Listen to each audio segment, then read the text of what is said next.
Hello agree students. आज हम पुष्प के बारे में बात करने वाले हैं। ठीक है।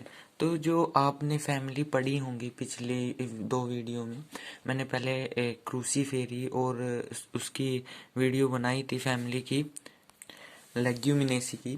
तो उसमें ना जो हमने अभी तक देखो हमने क्या पढ़ा है, हम फैमिली पढ़ रहे हैं, लेकिन उसमें आपको कुछ पॉइंट समझ में नहीं आ रहे होंगे। क्या नहीं समझ में आ रहे होंगे? क्योंकि उसमें मैंने सीधा सीधा आपको बताया था कि इसके पुमंग इतने होते हैं, जायांग इतने होते हैं, इसके सहपत्र इतने होते हैं। ठीक है। इसमें जो हमारे बाह्य दल हैं इतने होते हैं, पुमंग इतने हैं, दलपुंज इतने हैं।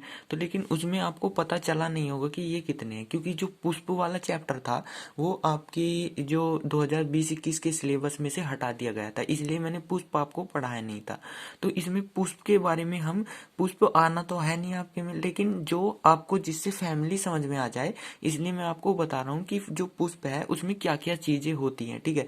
पुष्प हमारा है क्या, तो जब मैं आपको इसे बता दूंगा ना, तो उसके बाद आप अच्छे से जो आपकी फैमिली है उन्हें याद कर पाओगे। ठीक है। तो देखो, सबसे पहले मैं एक चित्र बनाता हूँ यहाँ पर। ये देखिए, ये यहाँ पे मैं एक चित्र बना लेता हूँ।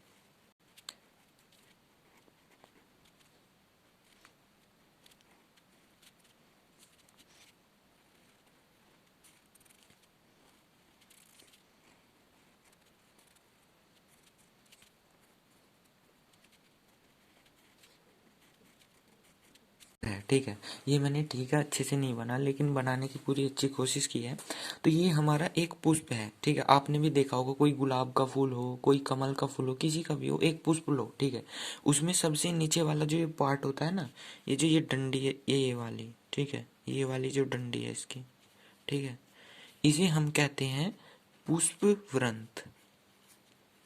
ठीक है। ये नाम है, इसमें कोई समझाने वाली बात है नहीं। ठीक है। अब जैसे आपका नाम आपकी मम्मी पापा ने कुछ रखा होगा, ठीक है, तो ऐसे ही इसका नाम, जो हमारी ये पुष्प की डंडी होती है नीचे वाली, जैसे आप यहाँ पर देखो, ये मैंने, जैसे आप मान के चलो, यहाँ पे मैं कमल का फूल बना रहा हूँ। ठीक है। यहाँ पे ये मैंने कमल का फूल बनाया। ठीक है। तो यहाँ से करके और ऐसे मैंने ये, ऐसे इसकी ऐसे डंडी बना दी। ठीक है। तो ये जो डंडी है इसकी, ठीक है, इसे हम कहते हैं पुष्प वृंत। ठीक है। अब देखो, अच्छे से समझ में आ रहा होगा कि पुष्प वृंत कहते किसे हैं। यहाँ तक समझ में आ गया। फिर इसके बाद जो आता है हमारा इसके ऊपर वाला पार्ट, जी, ये पोटली सी जो है ये, ठीक है, ये जो पोटली सी होती है हमारी, ठीक है, ये जिसमें हमारा फूल लगा होता है, फूल की जो पत्तियां लगी होती हैं, इस वाले पोर्शन को हम क्या कहते हैं? पुष्पासन। ठीक है।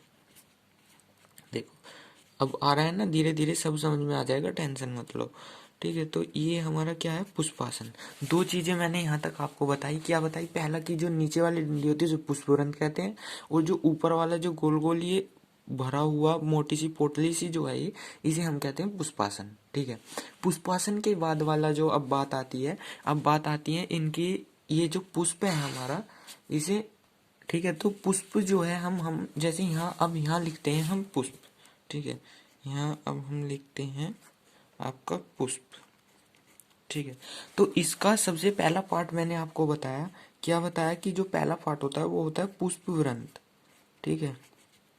पुष्प वृंत। ठीक है। सबसे पहले पुष्प वृंत होता है, जो आपकी डंडी मैंने बताई उसमें होती है। ठीक है। इसके बाद आता है हमारा सेकंड जो पार्ट है इसका, वो आता है पुष्पासन। ठीक है।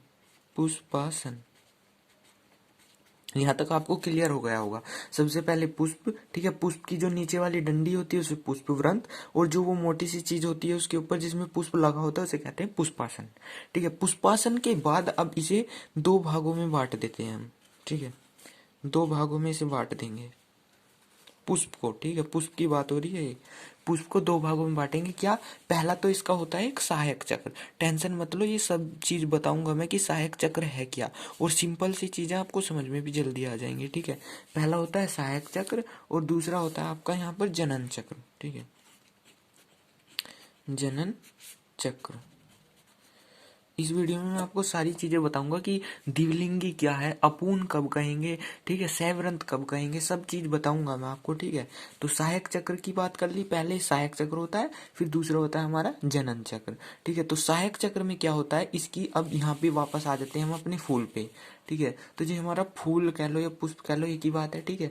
तो जो हमारा ये फूल है इसमें जो ये पत्तियां होती हैं, ठीक है, कौन सी पत्तियां होती हैं, जो हमारी ये हैं, ये वाली जो पत्तियां हैं, जैसे कमल में आपकी ये वाली पत्तियां हैं, ठीक है, ये जो इसकी पत्तियां हैं, ठीक है, इन पत्तियों को हम कहते हैं दल, ठीक है, क्या कहते हैं, दल। और जब इनका समूह होता है उसको हम कहते हैं दल पुंज। जब बहुत सारी पत्तियां होती हैं ना एक पुष्प में, एक पत्ती तो होगी नहीं, तो ये तो एक पत्ती को हमने कह दिया दल, और जो इसकी जो ये सारी पत्तियां हैं इनको कहते हैं हम दल पुंज, ठीक है, क्या कहेंगे, दल पुंज। इन सारी पत्तियों को हम कहते हैं दल पुंज। जो ये कलरफुल होती हैं, जैसे गुलाब की लाल होंगी, कमल की गुलाबी होंगी, ऐसे इन्हें कहते हैं हम दल पुंज, ठीक है।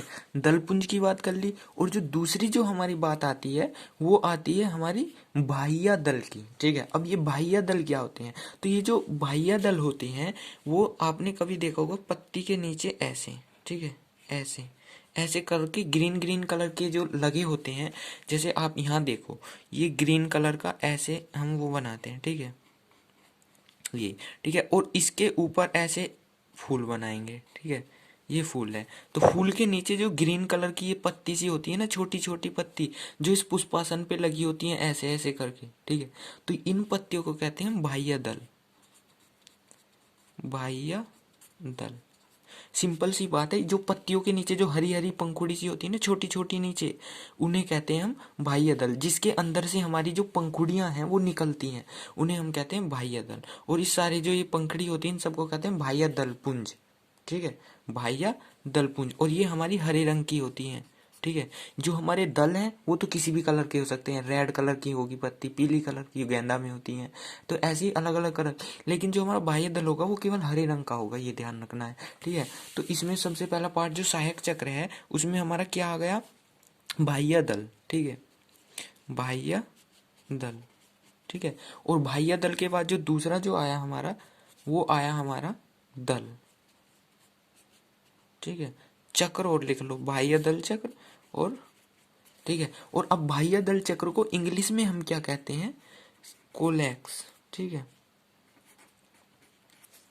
और इसे कहते हैं हम कोरोला, ठीक है। ये मैंने क्यों बताया आपको, क्योंकि जब मैंने बताया था आपको उसमें पुष्प सूत्र हम जब लिखते हैं तो ऐसे, इसे जो बाह्य दल है हमारा, इसे हम के से प्रदर्शित करते हैं। उसमें लिखा हुआ था ना, जब मैंने फैमिली बताया था कि K5 इसमें होता है, K6 इसमें होता है, ऐसे।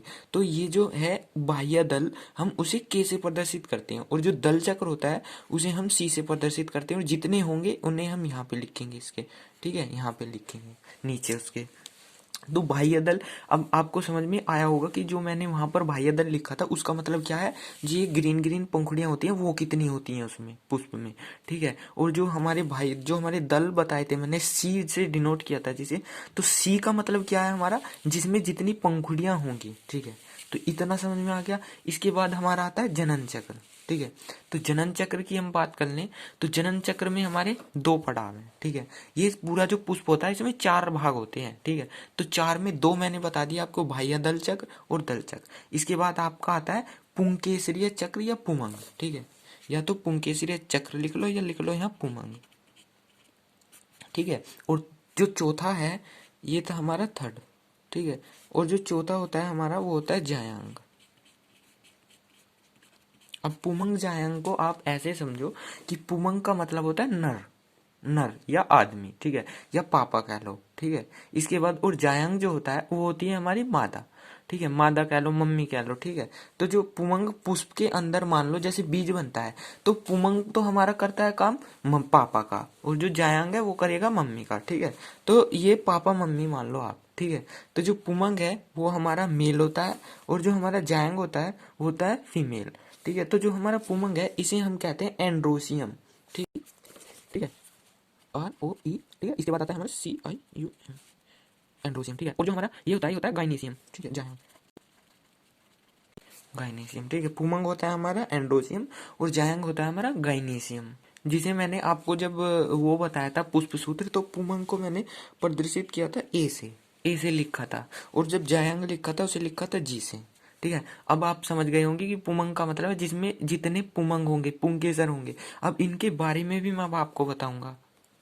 अब देखो, जैसे ये हमारे पास बुक है, इसमें देखो जब जो हमारा बाह्य दल है वो सामान्य हरे होते हैं, मैंने आपको बताया, ठीक है। और ये कलिकावस्थ में पुष्प के अन्य अवयवों की सुरक्षा करते हैं, क्योंकि ये जो है हमारे पुष्प के अन्य सभी चीजों को घेरे रखते हैं, नीचे हरे कलर के जो होते हैं, ठीक है। इसके बाद जो हमारा दलपुंज होता है, ये अवयव के दल होते हैं, रंग बिरंगे होते हैं, वही पंखुड़ी को ही कहते हैं हम दलपुंज, ठीक है। इसके बाद जो पुमंग होता है वो क्या होता है, इसके जो अवयव होते हैं उसे हम पुंकेसर कहेंगे, ठीक है। और ये क्या है, हमारा नर जनन अंग है। ये क्या है, हमारे पुमंग नर जनन अंग है, ठीक है। और इसमें जो है एक पुतंतु पाया जाता है और 2 परागकोश पाए जाते हैं पुमंग में, ठीक है। और इसमें जो हमारा परागकोश होता है, क्या होगा, इसमें जो है 2 परागकोश होते हैं और परागकण उत्पन्न करते हैं। वो परागकण कहाँ उत्पन्न होते हैं, परागकोश में, ठीक है। बस यही जानने की जरूरत है इसमें। इसके बाद जो जायांग है, उसे हम जो उसके जो अवयव होते हैं उन्हें स्त्रीकेसर या अंडप कहते हैं, और ये मादा जननांग होते हैं, ठीक है। और जो इनके अंदर जो एक फूला हुआ भाग होता है अंडप में, उसे हम अंडाशय कहते हैं, जिसके अंदर हमारा बीज बनता है, और जो हमारा मतलब जिससे हमारा बीजांड बनता है, और बीजांड में ही बीज बनते हैं, ठीक है। और जो पूरा अंडाशय होता है वो फल बनाता है, ठीक है। समझ में आया। देखो, जो मादा जननांग है वो हमारा जायांग है, ठीक है। और इसमें एक फूला हुआ भाग होता है जिसे हम अंडाशय कहते हैं, और इसमें एक संरचना पाई जाती है जिसे बीजांड कहते हैं, और बीजांड से हमारा बीज विकसित होता है, और जो पूरा अंडाशय है वो फल बनाता है, ठीक है। और इसमें जो है हमारे परागकणों को जो ग्रहण करती है वो वर्तिका करती है, वर्तिका और वर्तिकाग्र, ठीक है। और हाँ, एक बात और, उसमें मैंने जब वीडियो में बताया था कि जब सैवरंत का मतलब क्या होता है, सैवरंत का मतलब होता है हमारा जब उसमें व्रंत हो, पुष्प व्रंत हो, तो उसका मतलब होता है जो नीचे वाली डंडी मैंने बताई थी आपको, देखो जैसे ये वाली है, ठीक है। इसमें ये जो व्रंत है ये पुष्प व्रंत है, अगर किसी पौधे में ये होगा तो इसका मतलब है वो सैवरंत है, ठीक है, सैवरंत पुष्प है। और अगर इसमें ये नहीं होगा तो उसका मतलब होगा अव्रंत है, ठीक है। ये बात है। और उसके बाद बात आती है हमारी कि जो हमारा पौधा है, ठीक है, उसमें मैंने कहा था कि कोई पौधा अपूर्ण है, पुष्प जो होगा उसका अपूर्ण और पूर्ण कब होगा। देखो, जब पौधे में नर और मादा दोनों होंगे, यानी कि जिसमें पुमंग भी होगा और जायांग भी होंगे, उसे कहेंगे हम पूर्ण, यानी कि पूरा, ठीक है। या पूरा ना कह सकते हैं द्विलिंगी, ठीक है। द्विलिंगी का मतलब है उसमें दोनों समान होंगे, यानी कि उसमें जो है हमारे नर भी होंगे और मादा भी होंगे। और अगर वो द्विलिंगी नहीं है, एक लिंगी है, तो उसमें केवल या तो नर ही हो पाए जाएंगे या केवल मादा ही होगी, ठीक है। तो नर और मादा ये भी मैंने बता दिया, एक लिंगी और द्विलिंगी भी बता दिया। अब बात आती है एक व्यास सम्मित, ठीक है, जो हमने उसमें पुष्पों में पढ़ा था कि एक व्यास सम्मित और दिव्या मतलब एक व्यास सम्मित या फिर त्रिज्या सम्मित। तो उसमें क्या था कि मैंने बताया था आपको, जैसे कोई पुष्प है, ये पुष्प देखो, इसे हम काट सकते हैं, अलग अलग इसकी पंखुड़ियां हटाई जा सकती हैं। तो इसका मतलब आप समझते हो, इसका मतलब होता है कि जो सहपत्र हैं इसके, और सहपत्र क्या कहते हैं, इन्हीं सहपत्र कहते हैं, ठीक है। ये जो इसके पत्र दिख रहे हैं इन्हें हम सहपत्र कहते हैं, ठीक है, जिसे हम ब्रैक्टेट कहते हैं, ठीक है। और जिसमें सहपत्र नहीं होंगे उन्हें कहेंगे हम ई ब्रैक्टेट, ठीक है। देखो, जैसे ये ऐसी जो ये पत्तियां होती हैं जिनमें पुष्पों में ये पत्तियां पाई जाएंगी वो होता है हमारा सहपत्र जैसी फैमिली, ठीक है। और जिसमें ये नहीं पाया जाएगा उसे कहेंगे हम ई ब्रैक्टेट या असहपत्री, ठीक है। और जिसमें ये पाया जाएगा उसे कहेंगे हम ब्रैक्टेट, ठीक है। फैमिली में मैंने बताया आपको। इसके बाद जो ये पुष्पवृंत जिसमें पाया जाएगा उसको कहेंगे सैवरंत, और जिसमें ये नहीं पाया जाएगा उसको कहेंगे अवरंत, ठीक है। इसके बाद आती है त्रिज्या सम्मित, जिसे हम प्रदर्शित करते हैं ऐसे करके, ठीक है। और एक आता है हमारा कि जो परसेंट में ऐसे करते हैं एक व्यास सम्मित, ठीक है। ये है एक व्यास सम्मित का सिंबल और ये है हमारा त्रिज्या सम्मित का। अब त्रिज्या सम्मित और एक व्यास सम्मित होता क्या है, ठीक है। जब किसी पुष्प को जो है हम चारों तरफ से काट दें तो उसकी अलग अलग पत्तियां बन जाएं, तो उसे हम कहते हैं कि जो त्रिज्या सम्मित है, यानी कि जो पुष्प है हमारा, ठीक है, जो पुष्प होगा उसके तल को, ठीक है, उसके तल को अगर हम हर बार दो बराबर भागों में उदग्र रूप से काटा जा सकता है तो इसे पुष्प त्रिज्या समित कहते हैं। अब समझो, जैसे चित्र में समझो, देखो जैसे इसमें देख रहे होंगे आपको, इसमें ऐसे काटेंगे तो इसकी अलग अलग डिवाइड हो जाएगा, ऐसे काटो ऐसे काटो तो इसमें यहाँ देख रहे होंगे आप अलग अलग ऐसे पंखुड़ियों में डिवाइड हो रहा है ये, ठीक है, पंखुड़ियों में बट जाता है। लेकिन कुछ क्या होते हैं कि इसे हम अलग अलग उसमें नहीं बांट सकते, देखो इसे काट सकते हैं नहीं काट सकते, लेकिन ये हमारा अलग अलग उसमें डिवाइड हो सकता है। तो ऐसी जो हमारा अलग अलग जिसे हम विभाजित कर सकते हैं, बांट सकते हैं पंखुड़ियों को, ठीक है, तो वो तो होता है हमारा त्रिज्या सममित। और जो हमारा नहीं कट सकता उसे कहते हैं एक व्यास सममित। अब देखो इसमें समझो, जैसे मैंने ये आपको एक फैमिली पढ़ाई थी, ठीक है, कौन सी थी ये, क्रूसीफेरी फैमिली थी। तो इसमें पुष्प को देखो, ठीक है, पुष्प क्रम तो आपकी अलग बात होगी कि उस ये तो एक पुष्प क्रम हो गया असीमाक्षी प्रकार का, ठीक है। तो पुष्प की बात करते हैं, देखो जैसे मैंने बताया था असहपत्री, ठीक है, तो असहपत्री का मतलब है कि उसमें सहपत्र नहीं है, जो मैंने अभी आपको दिखाया था। देखो चित्र में फिर से दिखा देता हूँ, जैसे ये चित्र देख रहे होंगे आप, अगर किसी पौधे में ये वाली चीज नहीं पाई जा रही है सहपत्र, तो इसे कहेंगे हम असहपत्री, लेकिन अगर पाई जा रही है तो उसे कहेंगे हम सहपत्री। और इसे प्रदर्शित जब हम पुष्प सूत्र लिखते हैं तो कैसे करते हैं, ई ब्रैकेट लिखते हैं इसके लिए, ठीक है। और अगर इसमें ये होगा तो इसे हम प्रदर्शित करेंगे, फिर अगर इसमें ये होगा सहपत्र होगा तो फिर इसे लिखेंगे हम ब्रैकेट, ठीक है। इसके बाद सैवरंत मैंने बताया, जो डंडी होती है पुष्प के नीचे उसे पुष्पवृंत कहते हैं, और अगर वो है उसमें पुष्प में तो सैवरंत होगा, अगर नहीं है तो एवरंत होगा। इसके बाद द्विलिंगी का मतलब है हमारा, अगर नर यानी कि पुमंग और जायंग दोनों चीजें पुष्प में पाई जा रही हैं तो उसे क्या कहेंगे हम, द्विलिंगी। और जो हमारा अगर केवल नर है तो उसे हम ऐसे प्रदर्शित करते हैं पुष्प सूत्र में, और अगर मादा है तो उसे हम ऐसे प्रदर्शित करते हैं, अगर द्विलिंगी है तो ऐसे प्रदर्शित करते हैं, ठीक है। अगर मादा होगी तो ऐसे प्रदर्शित करेंगे और द्विलिंगी है तो ऐसे, ठीक है। इसके बाद त्रिज्या सम्मित फूल, त्रिज्या सम्मित का मैंने बताया अभी, अगर किसी पुष्प को भाग में काटा जा सकता है, जैसे ये देखो इसे काटा जा सकता है, अलग अलग इसकी पंखुड़ियां कट सकती हैं, तो इसे हम कहेंगे त्रिज्या सम्मित, विभाजित कर सकते हैं इसकी पंखुड़ियों को। लेकिन अगर कोई फूल ऐसे है तो अब बताओ इसकी क्यों तुम इसे काट सकते हो, नहीं काट सकते ना, क्योंकि गोल है, पंखुड़ियां तो कट नहीं सकती इसकी, तो इसे हम कहते हैं एक व्यास सम्मित। तो त्रिज्या सम्मित को तो हम प्रदर्शित करते हैं ऐसे करके और इसके अंदर प्लस लगा देते हैं, और एक व्यास सम्मित को हम ऐसे परसेंट का निशान जो होता है ऐसे प्रदर्शित करते हैं। अब आई बात पूर्ण चतुष्टयी ट्रिट्टामेरस।